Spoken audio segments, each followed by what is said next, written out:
Good afternoon, good afternoon, good afternoon. Dr. Maisha here, the Mind ReMapping Academy.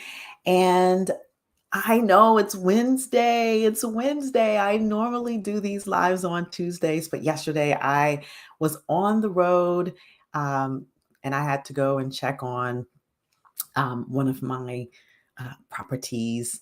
And so I was not able to be on. And planned it so that I could be on with you all today. Um, so, we have been talking for the last few weeks about communication. and if you all are getting sick of me talking about communication, you could just forget about it because this is the whole world of the work that I do. So I'm going to be talking about communication a lot in all various forms. And so, we've talked about the fact that everything is communication. We've talked about the fact that, um, you know, there can be um, the there can be different interpretations and different models of the world, and so, there can be missed communications in that way. And so today, I want to start by talking about what happens when we miscommunicate, like how we course correct miscommunications. So, the reality is that uh, miscommunications are going to happen, period. We're human. If you're communicating with someone, you're going to, there's going to be an error. You're going to mess it up, or someone's going to mess up a communication with you. But the beauty of communication is that you can course correct, and you can course correct mid communication, and you can course correct post communication. So I want to share a little bit about both, right? Because I think it's important to understand. I think that a lot of people who are will not venture out to brave communication, to courageous communication, because of the fear of messing up. And particularly because you all know I do a lot of work in the diversity, equity, and conscious anti-racism space. Particularly, it's a hot point for in that space. Like so, um, people will not attempt new communication because of the fear of messing it up. So in general, it's important to know that if you mess up a communication, if there's a missed communication or a miscommunication, then it can be corrected. And so I'm going to share something that happened as recent as yesterday. And y'all know I talk a lot about my son. And he gives me permission to tell stories, just so you know. But yesterday, yes, I will say, and parents, you will feel me on this. Parenting is not for the faint of heart. So my son, my wonderful son, he loves to dismantle things, and he also loves to hang on things, and such that as such things get broken. Now, the other day, a few days ago, the shower head on in his bathroom was popped off because he was tugging on it a little bit too hard. And I we had a conversation about that. Was I upset? Yeah, I was slightly upset. But a shower head cost $35, and it was an accident. We had a conversation about it. There's, he's going to contribute to the fix, and it was all good, right? And so yesterday, as he was finishing up his shower, I walk into the bathroom to get something out of the cabinet, and lo and behold, I open the cabinet, and the hinges come off of the top part. The top hinges come off the cabinet, so the bottom cabinet. So of course, I am like, "What is going on here? Why is now the cabinet unhinged or broken?" And in that moment, I was upset, and I communicated in upset with my son. Did I raise my voice? Yes, I did. I raised my voice, and I strive to not do that. However, in that moment, I communicated in pure upset, and I raised my voice, and I yelled at him. And then, you know, he got the communication. I said to him, "Okay, I need you to go straight to bed. I need you to give me some space because I am angry." And I communicated that I was angry. So took some space, allowed him to take his space. Of course, we try not to go to bed angry, so I go and give him his hug and kiss. I was still a little bit hot, to be honest, and but we did our kiss and hugs and went to sleep. This morning, we get up and I go to my yoga mat as I typically do. And again, it allows me the space to breathe through it. Um, I'm thinking about how I can communicate consequence, how I can communicate the lesson. Like these are the things I think about as a parent because I understand that, you know, while accidents happen, multiple accidents or multiple misgivings need consequence. And also, um, how do I then turn this into a lesson? And how do I self-manage, right? So I'm self-regulating, needing to self-regulate, and I also need to communicate that the way that I spoke to him was not the way that I want to be speaking to him, and that's often what happens in between us. So that raising my voice, that yelling at him, that's not a way that I like to communicate with my son.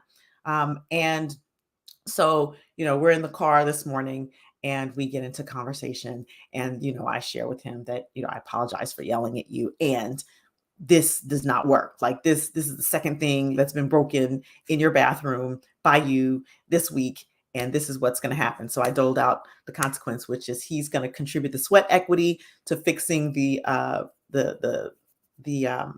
the cabinet, which basically requires a couple of screws. So that's not a big deal. And he's going to use part of his allowance to help buy the new shower head that he hung on and broke. So that was the consequence. And I apologized for breaking the thing. He reciprocated an apology and we made up. So the thing about that is it's not the content of the story itself, although it's a good story, right? It's the course correcting part. It's the part where I know that I don't like to speak to my son in a certain way. And I'm human. And I used to, and if you're a parent, you could relate, especially if you're a mom guilt is real. You could probably relate to this, that, we try to be the best parents we can be. Sometimes we try to be perfect parents. That doesn't exist, by the way.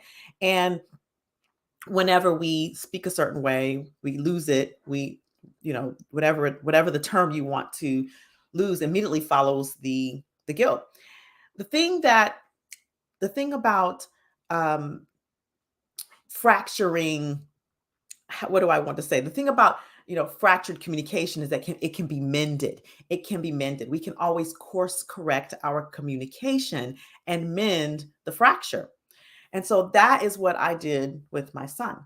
Now, I'm speaking about this in the capacity of parenthood, but let's map this on to adult conversations, to colleague conversations, or to spousal conversations, right?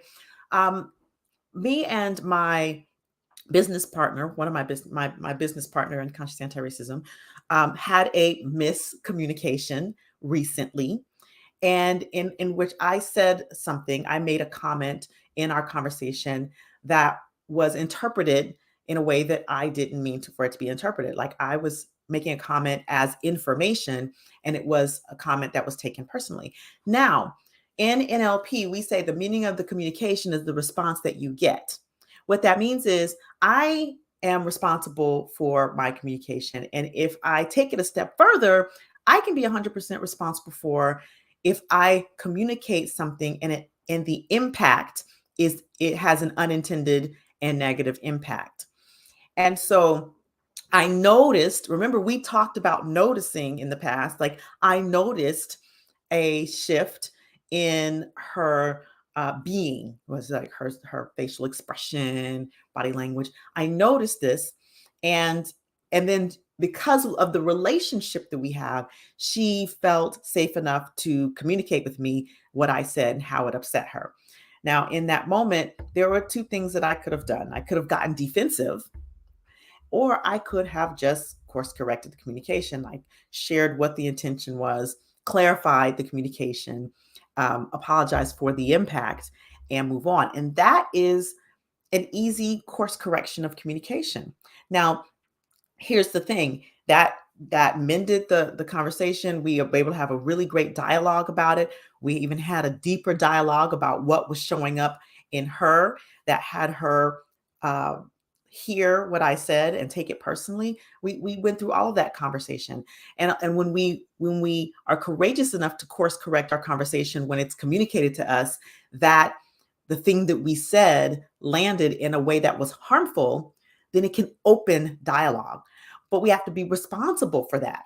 We have to be willing to be responsible for our communication and then be willing to courageously hear the feedback and course correct.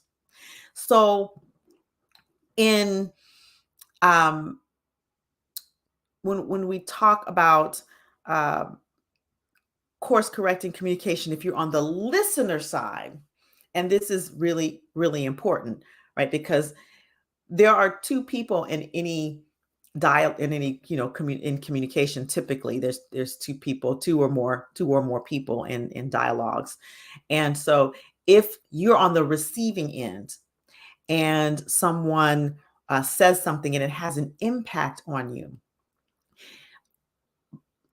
whether you say something immediately or whether you choose to say something later, it's important to be courageous enough to share, whether share directly, or if you're in an organization where it's safer to share with um, HR or another person, who if there's a hierarchy, then you do it that way. But ideally, if you feel safe enough to share with that person the impact that communication had, it does give the opportunity for them to course correct. It opens the dialogue for course correction. Now, I say this with caution because I do understand that everyone has different mental models of the world. When we talk about, you know, everyone has these different mental models, everyone has different past experiences of trauma. And so sometimes that feedback, if you're having a response, then that your response to that or your communication could activate a response, and then it's response to response communication, not person to person or human to human. So I say with caution to be courageous enough to communicate the impact either immediately or later, maybe after things have cooled down a bit, so that it opens the dialogue for that person to course correct. Now, if they don't, and if they're unwilling, and this is the place where we have to be unattached to that outcome, if they're unwilling to course correct, then that is also information and that is also communication. And then we have to move in a way that feels best for us, if that makes sense, right? So here we are, we're talking about course correcting communication. And as the communicator, we can be responsible for our communication, and we can notice when our communication lands in a way that is harmful or doesn't work. We can acknowledge when we notice, hey, I noticed something about the way you receive that communication, or we can listen when someone shares with us the impact of the communication. And that's adult to adult and adult to child or child to adult. So I will often with my son, allow him to share with me the impact of my communication if it lands a certain way. And then I can share with him that this is what I meant, and this is where it's coming from, and be responsible for that impact. I think when we begin to be responsible for the impact our communication is having, even before we communicate it, then it will lead to more mindful speaking and communicating. And if you remember, we have this conversation too this week about body language. When we become aware of what we're communicating without saying a word, right? Then again, we can also be responsible for how that communication lands or impacts others as well, right? So eye rolling, or facial expressions, or body language, or whatever, right? So the whole point of this conversation is that the more conscious we are, the more responsible we are for our communication, And the more we are willing to hold others accountable for their communication, right? Because we can be responsible for our communication, and how we hold people accountable for their communication is by communicating the impact that communication is having. The more we're able to do that, and also, we talked about models of the world, and also understanding, in all of that understanding, people have various mental models, various backgrounds, and being compassionate about that aspect of it, while still being responsible for the impact, and being holding people accountable for their communication. When we learn to do that, then we will begin to have different kinds of interactions between people, more workable, more trauma informed and trauma responsive communications between people, less harmful communications between people. And this is the work that I do. This is the goal that I have. And actually, what it will create is higher emotional intelligence, right? It creates a higher communication intelligence, it creates a higher emotional intelligence. And in our children, this work, it creates a different kind of resilience for what they're dealing with in the world today, to be able to um, to have that type of flexibility of behavior. And then also, speaking of flexibility, when we begin to learn these various aspects, these various levels and dimensions of communicating with others, then we do expand our flexibility, not only our flexibility in communication, but our flexibility in behavior in challenging circumstances. Okay. So the one last thing I want to say is, how do we course correct the communication when it's in our head? How do we course correct our own internal self-talk?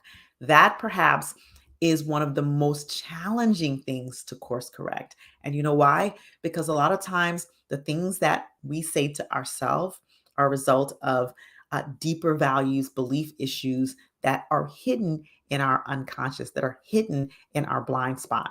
And so the buttons of activation that happen when people communicate to us usually are are result, or oftentimes, I should say, not usually, are oftentimes a result of our own internal communication with ourselves, and how we began to dismantle the negative impact of past experience on our communication and our self-talk, is to really begin to do the deep work of understanding what those conversations are, and releasing the negative emotions that are attached to those conversations, so that the beliefs, those negative decisions fall away. And then when we listen to people, we are listening to them, and recognizing that this is not necessarily directed at us, even if it is an inappropriate comment, even if it is a hurtful comment. It is not about us. It is about their own conversation in their head. And that is a challenging thing to get, unless you are constantly doing the work to release those negative emotions and those limiting decisions, those subconscious processes, programming, I should say, the subconscious programming that activates those buttons over the period of time of your life. So, with that said, we have the course correcting communication ourselves. We have the course correcting of communication in others.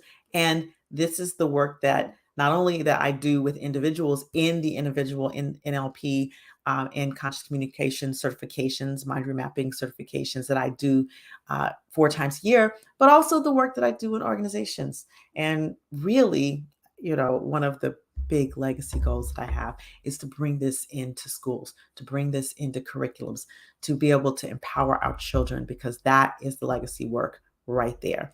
So I'm going to stop there, because I think that I've made my point about course correcting communication today. And as always, I have an invitation for you to go out now into the world and begin, listening for when there are opportunities to course correct your communication, either with yourself or with others. And I'd love to hear how it goes in the comments, right? This is important work. We need to be doing it, because this is, even though communication is often undervalued. The depth of communication, that flexibility of communication that can be had, it is probably the most important work that we can be doing. So if you want to know a little bit more about the individual certifications that I do in neurolinguistic programming, hypnosis, timeline therapy, and NLP coaching, you can reach out to me directly if you're on Instagram or YouTube or LinkedIn or Facebook, whether you are, you can reach out directly, message me, or you can go to mindremappingacademy.com. If you're on LinkedIn, you're seeing that on the screen right now. If you're on Facebook or YouTube, you're probably seeing that on the screen right now. So I'm looking forward to hearing a little bit more in the comments about how you all are course correcting your communication. And once again, and if you're an organization and you feel like there's a need for conscious communication, emotional intelligence coaching, or training, please reach out to me directly. Most likely this is on LinkedIn, and you can connect with me and shoot me a message. All right. Looking forward to the next time. Have a great rest of the day and a great rest of the week. Namaste.